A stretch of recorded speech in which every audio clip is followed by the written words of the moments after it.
चुनरी पर लिखवाले दुल्हा सुंदर मिलतौगे। तो हर हर चूड़ी पर छपवाले दुल्हा सुंदर मिलतौगे।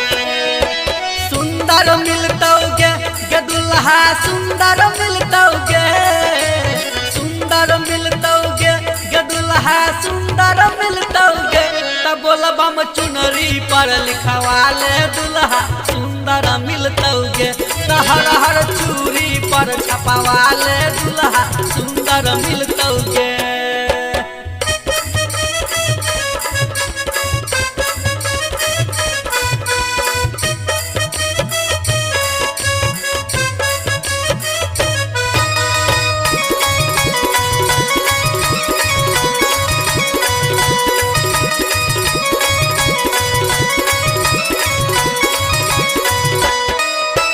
बात मान तू हमर कले सावन के सोमवारी। गोर बदन दुल्हा के रहतो नौकरी के सरकारी।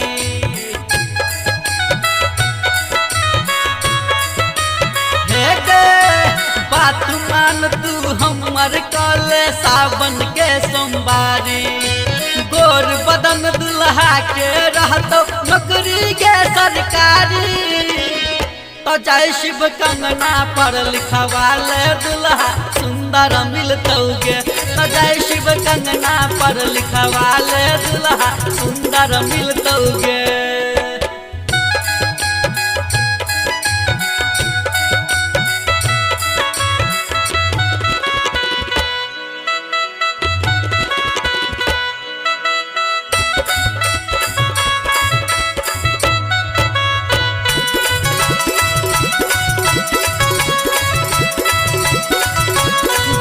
दहेज भजे तौगे शादी तोहर की।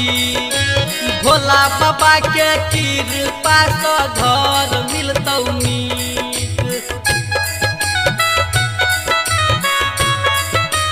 हे गे बिना दहेज भजे तौगे शादी तोहर की। भोला बाबा के कृपा से घर मिलतौ नीक। नीतीश राजन के बात मानल दुल्हा सुंदर मिलतौगे। तू बोलबम चुनरी पर लिखवाले दुल्हा सुंदर मिलतौगे।